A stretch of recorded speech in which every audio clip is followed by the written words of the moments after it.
Trump on not one, but two occasions. Listen to the first big fat lie. Well, free speech is very important. I don't know if you're referring to any place in particular. Perhaps they are, but we've had free speech for a very, very long time here, so we're very proud of that. Excuse me? We've had free speech for a very, very long time here, and we're really proud of that? Are you serious? Lucy Connolly is still behind bars, and you are saying this literally right after we have had the news come out that you are having an elite police task force set up to monitor anti-migrant social media posts. If that is not a big fat lie and gaslighting, I don't know what is. And to lie not just to the British public, but right to the face of the President of the United States is disgusting. But that's not the only lie he told. And I've heard that you've taken a much stronger stance on them. Yeah, we've done all the work stopping them coming. We just signed an agreement to return them, and we've returned 35,000, in fact, under the first year of this Labour government, of people who shouldn't be in this country. He worded it carefully, but let's be clear. Keir Starmer basically completely lied there and very strongly suggested that he has deported 35,000 people who have come across here on a boat to make it look and sound like to Donald Trump that he is taking a strong stance on this and he is making big progress on this issue. I'm sorry, the boat numbers are at record highs. You cannot claim that you are making huge progress on this issue until the numbers are coming down. I'm sorry, else it is blatant lying, and I wish that I was there. I wish I was there in Scotland. They point to the fact that 35,000 people have been removed from this country. Yes. But we never see video or documented evidence of that. Why not? Can you imagine how it might change the public mood if we saw flights from Stansted or Southend or wherever of these people being taken out of the country? Why don't we see that, Minister? Well, that's a very good point, actually, because it is 35,000 and going up. OK, and I'll tell you now, some of my listeners don't believe it. OK. Now, so I don't think you'd misrepresent yourself to that level because you're a government minister. You're on the King's brief. You wouldn't like, but people want to see it, Minister. Okay. Do you understand? Yeah, no, I can fully understand that. And I think when there's so much misinformation about, particularly on social media, I take your point about actually identifying and evidencing what's happening. But 35,000 and rising are leaving the country under this government. Well, maybe discuss that with Yvette Cooper or indeed the Prime Minister the next time you have time. I do think it could be a mood changer with this issue. Have crossed the English Channel under Sir Keir Starmer's government. 35,000 illegal migrants have crossed the English Channel under Sir Keir Starmer's government. And the breaking news tonight is that 1,000 people, 1,000, crossed today alone. 35,000 illegal migrants have crossed the English Channel under Sir Keir Starmer's government. And the breaking news tonight is that 1,000 people, 1,000, crossed today alone. But I actually have some more breaking news for you. I can exclusively reveal shocking, unseen footage of human traffickers operating on social media. One of them posted this video yesterday, which appears to suggest that he was in the Afghan Special Forces.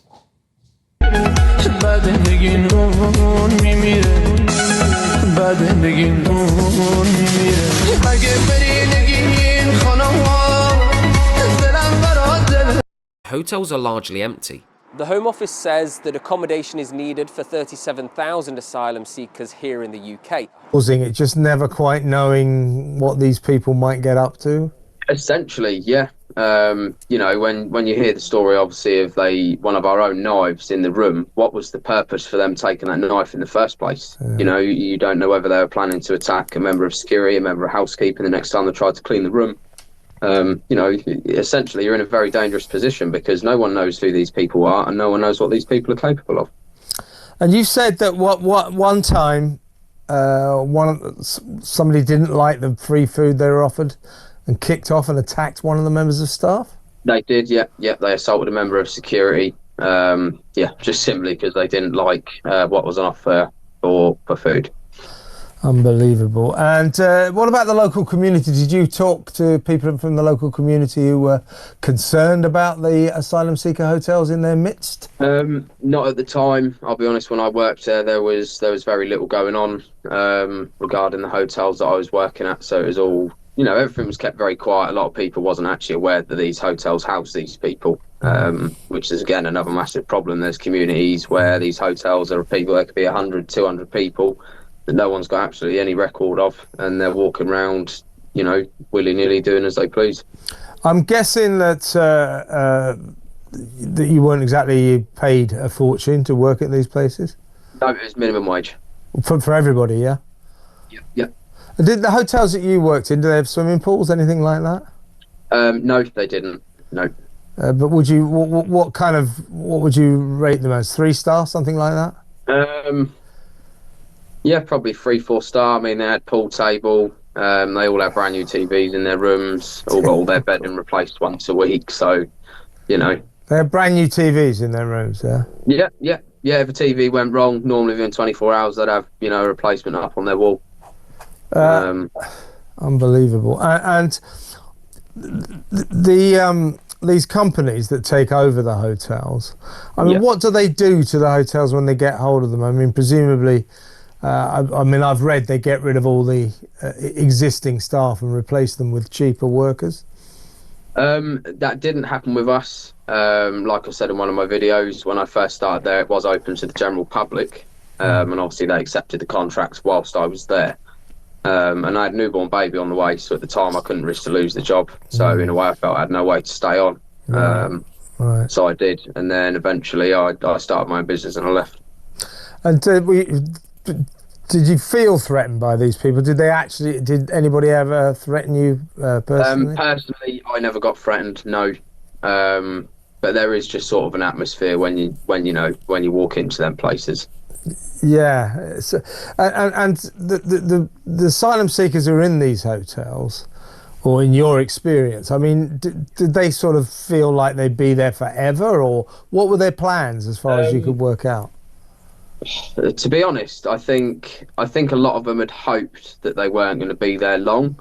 But in the time I was there was probably only, I don't know, 5-10 people that had come and gone, which, you know, is a very small majority. So that means that they say that they're housing these people. They're housing them very slowly, which brings a question as to where is all the housing going, because the people of our own country can't seem to get housed. Yeah, we've just been talking about that. We've just been talking about. I was watching. So the asylum seekers in the hotels that you worked at, your impression was that most of them just saw it as the long haul. They were just going to stay living there, yeah? Yeah. Well, why wouldn't you? Well, yeah, I mean, yeah, exactly. I'd love to go into one of them hotels. You know, I've even made jokes about buying myself a boat, chucking my phone and my ID in the water, doing a ring round, and, you know, getting myself a 5-star accommodation. That's not a bad thought. And in terms of, you know, you said that there was a big high staff turnover, a lot of staff felt threatened, presumably especially women. Did the company do anything about that? Did they try and sort of make sure everybody was okay, or did they just let you get on with it? No, to be honest, they didn't really care if someone said they quit it. So, oh well, you know, work your notice and off you go, sort of thing. And those hotels you worked at, as I say, we don't want to name for legal reasons, but they're in Norfolk. Are they still migrant hotels? They still asylum seeker hotels? Yes, correct, they are. And are there many generally up there? Because we were doing, we did a story last night that there was a bit of trouble in Dis. There was a protest there. That's in Norfolk, isn't it? Yeah, I was at the protest in Dis. Out of the two held hotels, there's 170 in one, and there's roughly about 80 in the other. Well, listen, Luke, you're out there now. You're running your own business. All going well? Yeah, it is absolutely smashing out the park. So yeah. Oh, good. Well, listen, I'm glad that you found gainful employment and you're enjoying it. And listen, we'll keep in touch. And thank you very much for your time. Fascinating stuff. Thank you so much. Words that fueled division, fear, and resentment. The white paper pushed harsher rules, longer waits for citizenship, tougher visa conditions, restrictions on families. Some cheered it. Others called it betrayal, but what it really did was deepen the split, because immigration has become the fault line of our age. On one side, you have communities who feel overwhelmed, who feel ignored, who feel like their culture is under siege. On the other side, you have so-called leaders calling them racist for saying no. That is a recipe for disaster. That is how nations break. And before I carry on, I want to take a quick breather and talk about something that keeps me going through all the madness. Coffee. I run Combat Ready HQ, And one of the things that we have built is our range of coffee blends. And let me tell you, this isn't just coffee. This is fuel for your fight. Our Covert Ops blend is strong, bold, and keeps you sharp. That's whether you're on patrol, in the office, or just grinding through a tough day. Every bag supports the brand, the mission, and keeps this channel alive. And guess what? Here's the kicker. If you grab a bag of coffee, you get a t-shirt half price. So you're not just fueling yourself, you're wearing the ethos. Never be beaten. Head over to the link in the description, combatreadyhq.co.uk. Discount is added automatically at checkout. Now, back to it. Here's the truth. Britain is splitting. You've got digital ID looming. Immigration wars are raging. Politicians calling citizens racist. And millions upon millions of people feeling betrayed. Fault lines are clear. Working class versus the elite. Citizens versus the estate. Once those lines harden, trust collapses. Once those lines harden, once trust collapses, doesn't take much to ignite a spark. Might be a crackdown on protests. Might be a violent clash at Dover or on the streets of London. Might be the government trying to enforce digital ID on millions who refuse. Whatever the spark is though, the conditions are already there.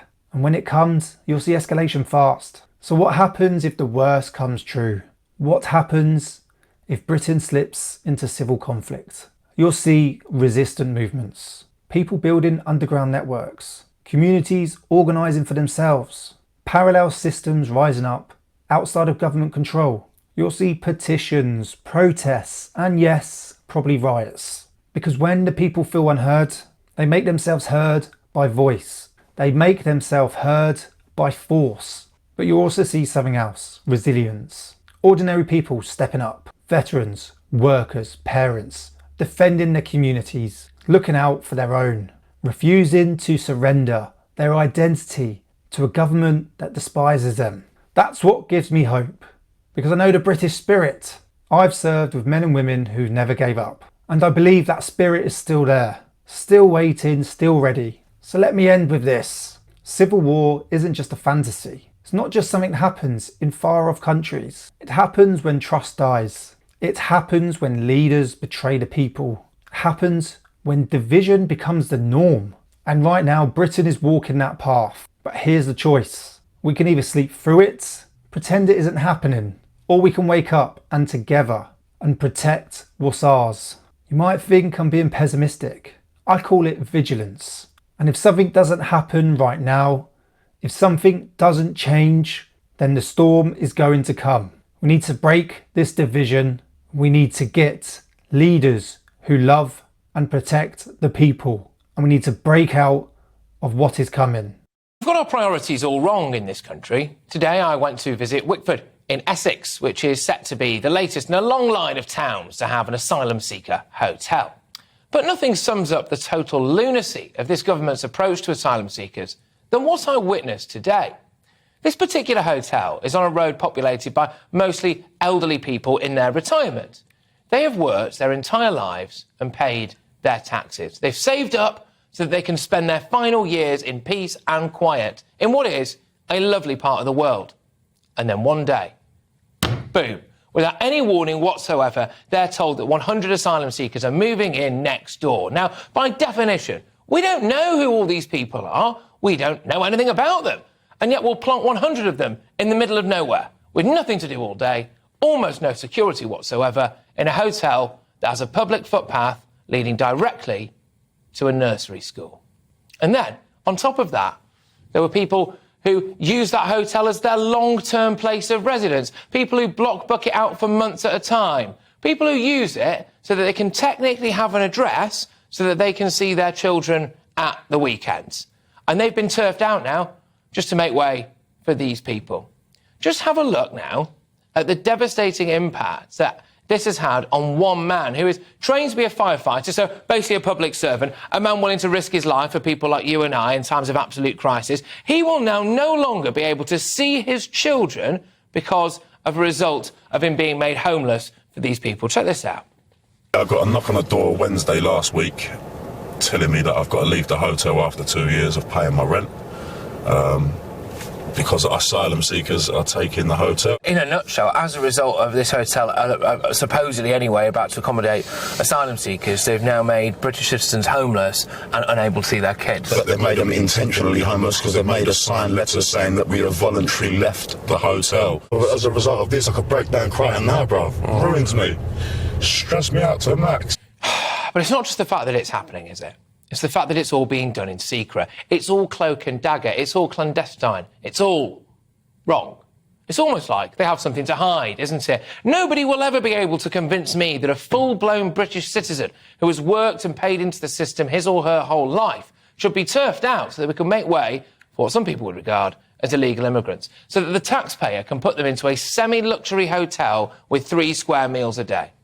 Now, I'm all for tolerance and inclusivity, but why should elderly residents be made to have to update the security at their homes in their dotage, to have to pick their granddaughters up from the station because they don't think it's safe for them to walk home anymore? Why should people doing a public service job be made homeless to accommodate these other people? And then, of course, we've got the bleeding heart Liberals, haven't we, saying to us that we need more help. We need to do more to help. Well, from where I'm sitting, we're doing quite enough already. Well, there we go. That's my views, of course, but I want to hear from you. You can get in touch, farage at gbnews.uk. But I'm asking you, my audience question, do we have our priorities all wrong in this country? Get in touch, email that email again, farage at gbnews.uk, or tweet us using the hashtag Farage on gbnews. And I asked one resident, OK, about the safety of his granddaughters. I went over there today, OK, to Wickford. I got a knock on the door Wednesday last week telling me that I've got to leave the hotel after 2 years of paying my rent. Because asylum seekers are taking the hotel. The Home Office have got a scheme going on. We all thought it was scaremongering, and then Saturday morning I got a knock at the door, have to move my clothes and move everything, so I moved everything to a staff room. They needed 32 rooms and there was 36, so they saved 4 for staff. They gave me a room, and then the owner of the hotel, the owner of the hotel, the leaseholder, he comes and calls a meeting for all the long-term stays. He said that he didn't know about the long-term stays, that our tenancies are invalid, and he wants us out. I had to go to a B&B, out of my comfort zone, away from my work environment, so I'm having to spend extra money. And now I can't see my children because the B&B don't allow children. In a nutshell, as a result of this hotel, supposedly anyway, about to accommodate asylum seekers, they've now made British citizens homeless and unable to see their kids. But they've made them intentionally homeless because they've made us sign letters saying that we have voluntarily left the hotel. Is your mental health all right now? Has it been made worse? Mate, I've got PTSD, body dysmorphia, anxiety and depression and borderline personality disorder. It's ruined me. If you look at my face now, I've got bruises all over my face where I've self-harmed myself last week, punched myself 50 times in the face. As a result of this? As a result of this, I could break down crying now, bruv. Ruins me. Stress me out to the max. Oh, man. Yeah? All right, well, look. Let's leave it there, yeah? All right. Are you okay? No. It's just stressful. It's just out of order. Yeah, it was very difficult. That, of course, is much more difficult for that particular chap, and it just doesn't really make any sense to me. And so I decided that, OK, well, enough's enough of this now. There's only one thing for it. We have to actually go into this hotel and demand some answers. So here's what's happened.